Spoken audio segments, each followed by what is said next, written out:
Hello student, today we are going to start online classes. So this is your English grammar book. I am your English teacher and I am teach English. Your chapter is third. Your chapter name these, that, these, those. जिनकी spellings हमें बच्चे को याद दिलानी होगी। This, that, these, दोस कैसे use करना है, sentence कैसे फॉर्म करना है, वर्कशीट से हम बच्चे को सिखा सकते हैं, बट बेटर रहेगा अगर आप रियल टाइम एग्जाम्पल्स उन्हें देती रहें।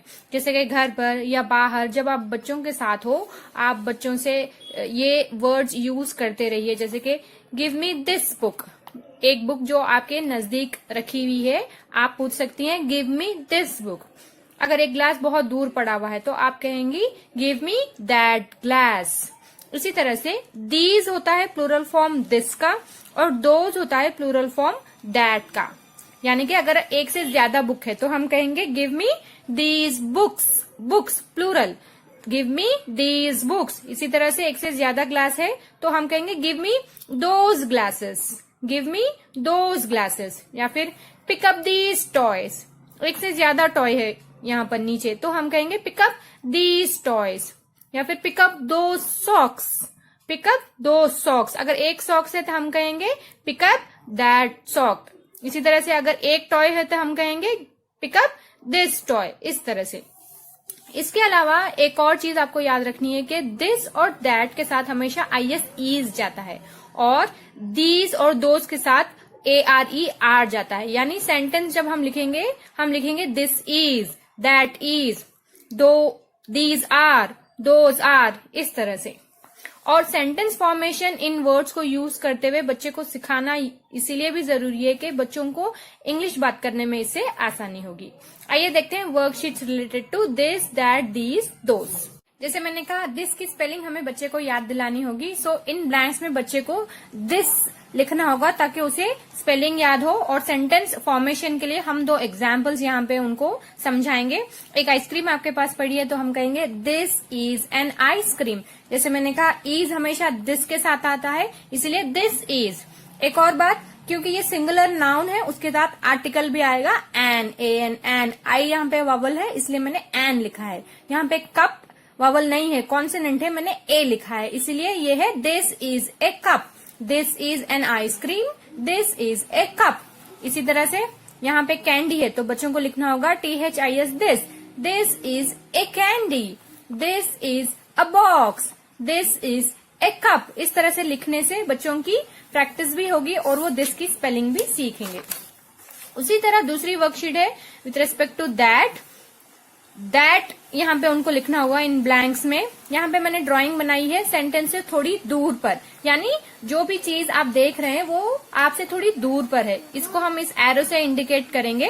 So that is a car, that is an umbrella, A car, an umbrella. इसी तरह say that is a fan, that is a bed, that is a pot.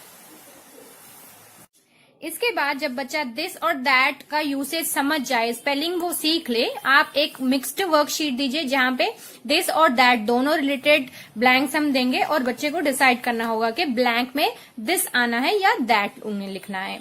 तो picture देख के वो डिसाइड करेंगे। पिक्चर यहाँ पे सेंटेंस की बहुत करीब ड्रॉ की है मैंने। यहाँ पे एक टेडी बेयर बना है तो हम कहेंगे this is a teddy bear. इसी तरह से एक कैप है जो बहुत दूर है तो हम कहेंगे that is a cap. So blank में आएगा दैट, दैट, इस तरह से। इसी तरह से एक फिश है जो आप बहुत दूर से देख रहे हैं तो आप कहेंगे that is a fish. This is a kite, that is a cloud, that is a butterfly, this is a fan. इस तरह से आप मिक्स्ड वर्कशीट दीजिए जहां पे दिस और दैट दोनों की प्रैक्टिस उनको हो जाएगी और वो दिस और दैट का फर्क भी समझेंगे और सेंटेंस फॉर्मेशन भी सीखेंगे और बोलना भी सीखेंगे। इसके बाद बच्चों को क्वेश्चन एंड आंसर फॉर्मेट में भी होता है दिस एंड दैट सिखाना। What is this? This is a pen. ये क्वेश्चन है और उसका आंसर ये है। आंसर बच्चे ड्राइंग को देखकर लिखेंगे। What is this? This is a pen. इसी तरह से what is this? This is a tap. इसी तरह से what is this? This is an ant. Notice करिए यहाँ पे दिस के साथ हमेशा इज आता है और डिपेंडिंग ऑन नाउन आइदर ए और एन बच्चे को डिसाइड करना होगा। सो ए और एन जो आर्टिकल है इनका कॉन्सेप्ट भी आप बच्चों को समझाइए। वावल्स एंड कॉन्सोनेंट्स की नॉलेज भी होनी चाहिए इस सेंटेंस को फॉर्म करने के लिए। इसी तरह say that related questions, what is that? That is a cup. What is that? That is a car. What is that? That is a star. इस तरह से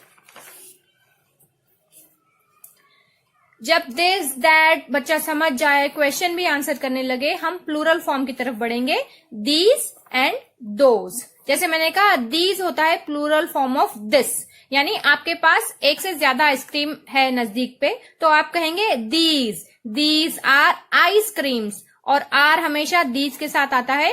और क्योंकि ये प्लूरल नाउन है, प्लूरल नाउन के साथ ए एन आर्टिकल्स कुछ नहीं लिखा जाता, सो ये सिंपल से आइसक्रीम्स आपको यहां लिखना होगा। दीज आर आइसक्रीम्स, ए और एन नहीं ऐड करना है। These are ice creams. These are cups. These are candies. इस तरह से बच्चे को प्रैक्टिस करवाइए। These are boxes. These are pots. इस तरह से उसके बाद दोज रिलेटेड सेंटेंसेस, यहाँ पे कुछ कार्स बहुत दूर है जिन्हें आप देख रही हैं तो आप कहेंगी those are cars. Those are balls. Are हमेशा दीज एंड दोज के साथ आता है, so those are balls plural form. Those are fans. Those are bats. Those are keys. So इस तरह से बच्चे दोज की स्पेलिंग भी सीखेंगे। इन सारी वर्कशीट्स के बाद फिर भी अगर बच्चे को कंफ्यूजन है दिस दैट दीज दोज में, तो आप इस तरह से एक ही जगह 4 सेंटेंसेस को लिख के उनको एक्सप्लेन करिए। मैंने यहाँ पे एप्पल का एग्जाम्पल लिया है। एक एप्पल जो आपके नजदीक पड़ा हुआ है तो आप कहेंगे दिस इज एन एप्पल। वही एप्पल थोड़ा दूर है तो आप कहेंगे दैट इज एन एप्पल। इसी तरह से अगर एक से ज्यादा एप्पल है तो हम कहेंगे दीज आर एप्पल्स, जो आपके करीब है। एक बास्केट ऑफ एप्पल है जो बहुत दूर है तो आप कहेंगे दोज आर एप्पल्स। इस तरह से एक ही फ्रूट या एक ही थिंग का एग्जाम्पल आप लेके बच्चे को एक्सप्लेन करिए। फ्लावर का एग्जाम्पल आप देख सकती हैं। This is a flower. That is a flower. These are flowers plural. These are flowers. इसी तरह दोज आर फ्लावर्स। सो इस तरह से आप एक्सप्लेन करिए बच्चे को ताकि उन्हें अच्छी तरह से याद रहे। और जैसे मैंने कहा सेंटेंस फॉर्मेशंस बच्चे को सिखाया जाता है using this that these those.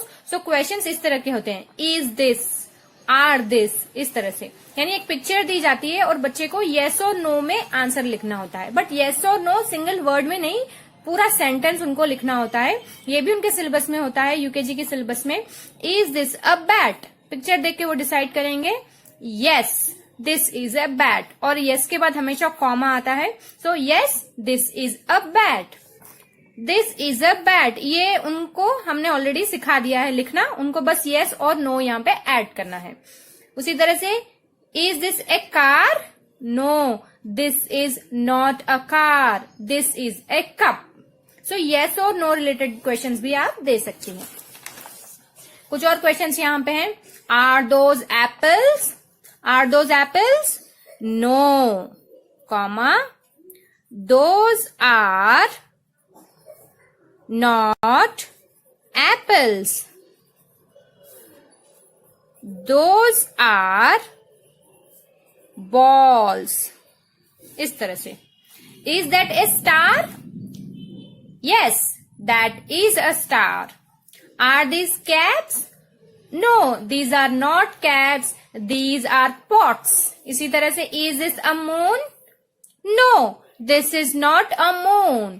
This is a sun. इस तरह से आप येस और नो क्वेश्चंस भी उन्हें देख सकती हैं। और जैसे मैंने इनिशियली कहा, instead of practicing on worksheets, अगर आप रियल टाइम एग्जाम्पल्स उनको देती रहेंगी तो वो ज्यादा बेहतर रहेगा उनको समझ